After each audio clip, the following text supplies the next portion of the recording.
Hello students, তোমাদের সকলকে স্বাগত পাইথন বাংলা টিউটোরিয়ালের আরো একটি নতুন ভিডিওতে। এবং আজকে আমরা যে বিষয়টি নিয়ে আলোচনা করব সেটা হলো অপারেটরস ইন পাইথন। তো আমরা আগের দুটো ভিডিওতে অপারেটরের ব্যাপারে আলোচনা করেছি। এই ভিডিওতে যে দুটো বাকি অপারেটর ছিল সেই দুটোর ব্যাপারে আমরা আলোচনা করব। আমার নাম সুদীপ্ত কর্মকার, চলো শুরু করা যাক। তো আমাদের যে টাইপস অফ অপারেটর গুলো আছে তার মধ্যে আমরা অলরেডি আলোচনা করেছি অ্যারিথমেটিক, কম্প্যারিজন, লজিক্যাল, অ্যাসাইনমেন্ট এবং বিট ওয়াইজ। এই 5 প্রকার অপারেটরের ব্যাপারে আমরা অলরেডি আগের ভিডিওগুলোতে আলোচনা করেছি। যদি তোমরা না দেখে থাকো আগের ভিডিওতে গিয়ে ওগুলো চেক আউট করতে পারো। আজকে যে দুটো অপারেটরের ব্যাপারে জানবো সেটা হচ্ছে মেম্বারশিপ এবং আইডেন্টিটি অপারেটর। তো ফার্স্ট মেম্বারশিপ অপারেটর। তো মেম্বারশিপ অপারেটর তোমরা নাম শুনেই বুঝতে পারছো যে কোনো কিছুর মেম্বারশিপ চেক করার জন্য আমরা যে অপারেটরটাকে ইউজ করি সেটাকেই বলা হয় মেম্বারশিপ অপারেটর। যেমন অ্যাপল একটা স্ট্রিং, তো তার মধ্যে এ আর একটা স্ট্রিং, তো এই এটাকে অ্যাপেলের মধ্যে চেক করার জন্য আমরা ব্যবহার করি মেম্বারশিপ অপারেটর। এবং দু প্রকার মেম্বারশিপ আছে, যেটা আছে কি নেই সেই দুটো চেক করার জন্য। যেমন একটা হচ্ছে ইন এবং নট ইন। যদি আমরা দিই এ ইন অ্যাপল, তো এটা আমাদের ট্রু দেবে, কারণ এ যে স্ট্রিংটা অ্যাপেলের একটা পার্ট, অ্যাপেল এই স্ট্রিংটার একটা পার্ট, তাই জন্য এটা আমাদের ট্রু দিচ্ছে। এবং এক্স নট ইন অ্যাপল, তো এখানে কি বলছি, এক্স যে স্ট্রিংটা সেটা অ্যাপেল এই স্ট্রিংটার পার্ট নয়, তো এটাও একটা ট্রু, তো এই জন্য আমাদের এখানে ট্রু দিচ্ছে। তো এটাকে আমাদের দেখে নেওয়া যাক ভিজুয়াল স্টুডিও কোডে। তো ডে 7 বলে আমরা একটা ফাইল এখানে ক্রিয়েট করব, day7.py। ওকে, এবং এটাকে সেভ করে নেব। এবং এখানে আমরা যদি একটা ভেরিয়েবল ডিফাইন করি x equals to let's say Sudipta, সুডিএপিটিএ। ওকে, সুদীপ্ত। এবং আমরা যদি চেক করি প্রিন্ট, লেটস সে আমরা চেক করতে চাই টি টি স্ট্রিংটা এর মধ্যে আছে কিনা। তো সেটাকে কিরকম ভাবে চেক করতে হবে, লেটস টি ইন এক্স।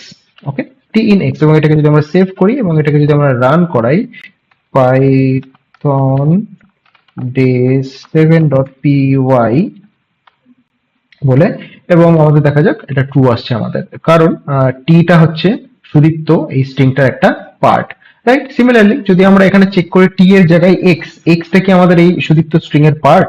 যদি পার্ট হয় তাহলে ট্রু দেবে, এবং ফলস হলে ফলস দেবে। এটা যেহেতু আমাদের পার্ট নয় তাহলে আমাদের এখানে ফলস দেবে, রাইট?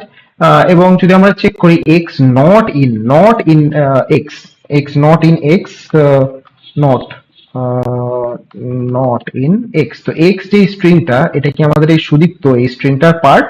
যদি নট ইন এক্স দিচ্ছি তার মানে এটা পার্ট নয়, এক্সটা কি এই এক্স এর পার্ট নয়, এটা হচ্ছে ট্রু। তার এটাকে যদি আমরা এখন সেভ করাই এবং রান করাই, এটা ট্রু দিচ্ছে, রাইট? তো তোমরা বুঝতে পারলে নট ইনটা কি আমাদের চেক করে যে এটা এর মধ্যে নেই কিনা, এবং ইনটা কি করে এটা এর মধ্যে আছে কিনা, রাইট? তো এটা দুই প্রকারের, শুধুমাত্র যে স্ট্রিং এ চেক করবে সেটাও না, আমরা লিস্ট, টাপল, ডিকশনারি এগুলোর ক্ষেত্রেও এই জিনিসটাকে চেক করতে পারি। তো লেটস সে আমরা একটা লিস্ট ডিফাইন করছি, L1 equals to let's say apples, apple, then banana, banana, and then let's say lemon. Okay, lemon. তো এটা একটা লিস্ট আমরা ডিক্লেয়ার করেছি। তো লিস্টের ব্যাপারে আমরা আরো ডিটেলসে জানবো পরে, লিস্ট তারপর ডিকশনের ব্যাপারে। ডোন্ট টেক এনি টেনশন, এখন জাস্ট বেসিক আইডিয়ার জন্য আমরা এগুলো দেখাচ্ছি। তো লেটস সে আমরা এখানে চেক করছি অ্যাপেলটা এখানে এক্সিস্ট করে কিনা, APPLE Apple in L1। Okay, L1, তো অ্যাপল ইন L1। তো আমরা যদি এটাকে সেভ করি এবং এটাকে যদি রান করাই পাইথন day7.py, এবং আমরা যদি চেক করি এটা ট্রু আসছে, তার কারণ অ্যাপেল যে স্ট্রিংটা সেটা এই পুরো লিস্টটার একটা part.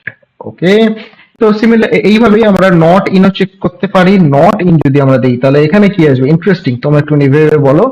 Apple not in L1, Apple কিন্তু এখানে আছে, আমরা তাও দিচ্ছি নট ইন L1, অ্যাপেল কি এর মধ্যে নেই? না, আছে তো আমাদের, তাহলে আমরা এটা বলছি কেন? এবার যদি আমরা এখানে এন্টার দিই, আচ্ছা এটাকে সেভ করা হয়নি, কন্ট্রোল সেভ করো, সেভ করে এটাকে রান করাও, তাহলে কিন্তু আমাদের এখানে ফলস দিচ্ছে, which is as expected, right? So তো এটা ছিল আমাদের মেম্বারশিপ অপারেটর। এরপরে আমরা যে অপারেটরটার ব্যাপারে জানবো সেটা হলো আইডেন্টিটি অপারেটর। দেখো আইডেন্টিটি অপারেটরটা কি, নাম শুনে বুঝতে পারছো যে আইডেন্টিটি, রাইট? যেমন আমাদের ক্লাসে অনেকগুলো স্টুডেন্ট আছে এবং প্রত্যেকের এক একটা আইডেন্টিটি দেওয়া হয় এবং প্রত্যেকের আইডেন্টিটি ইউনিক। যেমন ক্লাসে দুটো একই নামের স্টুডেন্ট থাকতেই পারে, দুটো রাহুল নামের স্টুডেন্ট থাকতেই পারে, তাদের নাম এবং সারনেম একই থাকতেই পারে, কিন্তু তাদের যে জিনিসটা আলাদা হয় সেটা হচ্ছে আইডেন্টিটি কার্ড, রাইট? তো সিমিলারলি আমাদের পাইথনেও আমরা যদি কোনো ভেরিয়েবল, স্ট্রিং বা কোনো লিস্টকে ডিফাইন করি, তাদের একটা মেমোরি লোকেশন অ্যাসাইন হয় প্রত্যেকটার জন্য, এবং সেই মেমোরি লোকেশনটা আলাদা হয় এবং কিছু ক্ষেত্রে সেটা সেমও হয়, সেটাও আমরা জানবো এই ভিডিওতে একটু পরে।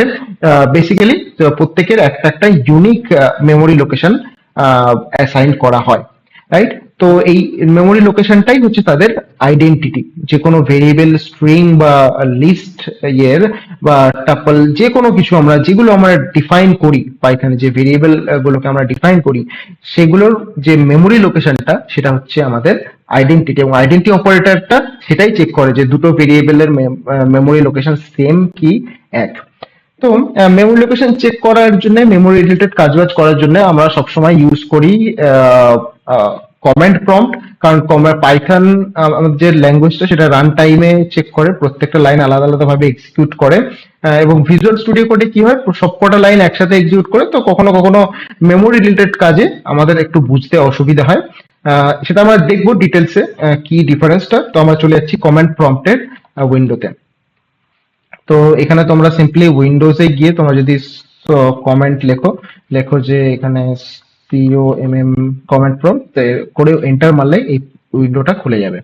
ওকে, তো আমরা এখানে ধরো x ইকুয়ালস টু 500 একটা মেমোরি, একটা ইন্টিজার এখানে ডিফাইন করছি, এবং y ইকুয়ালস টু 500। তো দেখো এই দুটোর ভ্যালু সেম, এবং এটাকে যদি আমরা এখন চেক করি যে এটা ইয়ে কিনা, মানে এই মেমোরি লোকেশন বা আইডেন্টিটি অপারেটর দিয়ে চেক করি, যদি প্রিন্ট এক্স ইজ ওয়াই, তো এক্স ইজ ওয়াই মানে কি, আমরা চেক করছি এক্স এবং ওয়াই এর মেমোরি লোকেশনটা কি সেম। যদি এটা সেম হয় তাহলে ট্রু দেবে, না হলে ফলস দেবে। কারণ এটা ফলস, কারণ হচ্ছে আমাদের এই যে দুটো ভেরিয়েবল তাদের মেমোরি লোকেশন আলাদা, দুটো আলাদা আলাদা ভেরিয়েবল, সো মেমোরি লোকেশন আলাদা। আচ্ছা, তাহলে কি সব সময় কি আমাদের পাইথন আলাদা আলাদা মেমোরি লোকেশন ইউজ করে? দেখে নেওয়া যাক। যেমন ধরো আমরা এখানে এক্স একটা ভেরিয়েবল, এখানে ধরো let's say 50, okay, Y equals to 50, okay. তো দুটো ভ্যালু সেম, এবং এই দুটোকে যদি আমরা এখন প্রিন্ট করাই, প্রিন্ট এক্স ইজ ওয়াই, ওকে, তো এই দুটোর ক্ষেত্রে কি ফলস আসবে? এখন ট্রু আসছে কেন? এর কারণটা কি? আমাদের কি তাহলে এই মেমোরি লোকেশনটা ঠিকঠাক, এই মেমোরি যে সরি আইডেন্টিটি অপারেটরটা কি ঠিকঠাক কাজ করছে না? না, সেরকমটা না। যেমন যদি আমাদের কোনো ডিস্কে অনেক জায়গা থাকে, আমাদের ধরো 10টা, তাতে ধরো মিউজিক বললাম বা ভিডিও বললাম, তারপরেও ধরো অনেক জায়গা, তাহলে কি আমরা ওই ডিস্কটাকে ফেলে দেবো, বা ওই অন্য কোনো গান কি আমরা আবার ওতে স্টোর করতে পারবো না? অবশ্যই করতে পারবো। সেরকমই পাইথনেও সেই জিনিসটা ইউজ করে।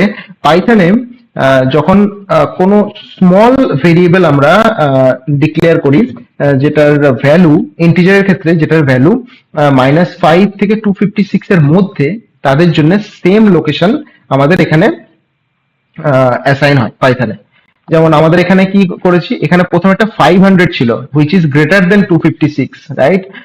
আর পরেরটা 50 হুইচ ইজ লেস দেন 256। তাই জন্য প্রথমটার ক্ষেত্রে দুটো আলাদা আলাদা ভেরিয়েবলের জন্য আলাদা আলাদা লোকেশন অ্যাসাইন হয়েছে। সিমিলারলি এটার ক্ষেত্রেও দুটো আলাদা আলাদা লোকেশন অ্যাসাইন হয়েছে, রাইট? তো এই দুটো, এটা হচ্ছে আইডেন্টিটি অপারেটর। এখন দেখো ভ্যালু আলাদা হলে তো অবশ্যই সবসময় আমাদের আলাদা আলাদা লোকেশনই অ্যাসাইন হবে। যেমন আমরা যদি এখানে করি x ইকুয়ালস টু 40 এবং let's say y equals to 56, ওকে, এবং এটাকে যদি আমরা প্রিন্ট করাই, প্রিন্ট x ইজ y, তো সেটা কিন্তু আমাদের সবসময় ফলস দেবে, তার কারণ ভ্যালু আলাদা। তো তাই জন্য সবসময় আলাদা আলাদা। যদি ভ্যালু সেম হয় এবং সেটা যদি -5 থেকে 256 এর মধ্যে থাকে, সেটার জন্য পাইথন আলাদা লোকেশন ইউজ করে না, সেটার জন্য সেম লোকেশন ইউজ করে। সিমিলারলি আমরা লিস্টের ক্ষেত্রে দেখে নিতে পারবো, x ইকুয়ালস টু একটা যদি আমরা লিস্ট ডিফাইন করি 1, 2, 3, এবং y ইকুয়ালস টু লেটস সে 1, 2, 3। এই দুটো ধরো লিস্ট এবং দুটোতে সেম ভ্যালু আছে এবং এটাকে যদি আমরা প্রিন্ট করাই এখন, প্রিন্ট এক্স ইজ ওয়াই, তো এটাকে যদি আমরা করি এটা কিন্তু ফলস দেবে। তার কারণ হচ্ছে লিস্ট, টাপল, ডিকশনারি এগুলো তুমি সেম ভ্যালু ছোট বড় যাই হোক না কেন, লিস্ট ভ্যালু এবং টাপলের জন্য সবসময় আমাদের আলাদা আলাদা লোকেশন পাইথনে ডিফাইন করে। ওকে, তো আমাদের সারাংশটা কি এটা বোঝা গেল যে আইডেন্টিটি অপারেটর আমাদের মেমোরি লোকেশনটা চেক করে এবং দুটো ভেরিয়েবলের যদি ভ্যালু আলাদা হয় তাহলে সেটা সবসময় আলাদা। ওকে, দুটো আলাদা আলাদা লোকেশনেই স্টোর হবে। কিন্তু যদি ভ্যালু সমান হয় এবং সেটা -5 থেকে 256 এর মধ্যে থাকে, তাহলে পাইথন কি করে সেই দুটোকে, ভ্যালুটা যদি ইন্টিজারে থাকে অবভিয়াসলি, ভ্যালুটা যদি ইন্টিজারে থাকে এবং সেটার ভ্যালু যদি -5 থেকে 256 এর মধ্যে থাকে, তাহলে পাইথন সেটাকে আলাদা ভেরিয়েবলে স্টোর করে না বা আলাদা লোকেশনে স্টোর করে না, সেটাকে একই লোকেশনে স্টোর করিয়ে দেয়। কিন্তু লিস্ট, টাপল, ডিকশনারি এবং বাইট অ্যারে এই চারটে জিনিসের জন্য সবসময় আলাদা আলাদা আলাদা লোকেশন, আলাদা আলাদা লোকেশনে, মেমোরি লোকেশনে স্টোর হবে। এই জিনিসগুলো আমরা যখন অবজেক্ট ওরিয়েন্টেড প্রোগ্রামিং করব সেইটা আমরা জানবো। মিউটেবল, ইমিউটেবল এর কনসেপ্টটাও এখানে আসবে। এবং আমরা ভিএস কোডে যেটা বলছিলাম, ভিএস কোডে আমরা কেন এটাকে রান করালাম না, তার কারণ হচ্ছে ভিএস কোডে একটা টাইমেই সব পুরো কোডটা রান হয়, তো অনেক সময় সেম মেমোরি লোকেশন ওটাতে অ্যাসাইন হয়ে যায়, তাই জন্য ভিএস কোডে এই জিনিসটা আমরা চেক করলাম না, এটা আমরা কমেন্ট প্রম্পটে চেক করলাম। ওকে, সো এটা আমাদের ছিল আইডেন্টিটি অপারেটর এবং মেম্বারশিপ অপারেটর। তো তোমরা সবাই ভালো থেকো। কিছু যদি কমেন্ট থাকে সেটা অবশ্যই করো, কিছু যদি কনফিউশন থাকে সেটা অবশ্যই আমাকে কমেন্টে জানিও। দেখা হচ্ছে পরের ভিডিওতে, ততক্ষণ অব্দি স্প্রেড দ্য লাভ এবং লাভ এভরিওয়ান। সবাইকে ভালোবাসো। থ্যাংক ইউ, ধন্যবাদ।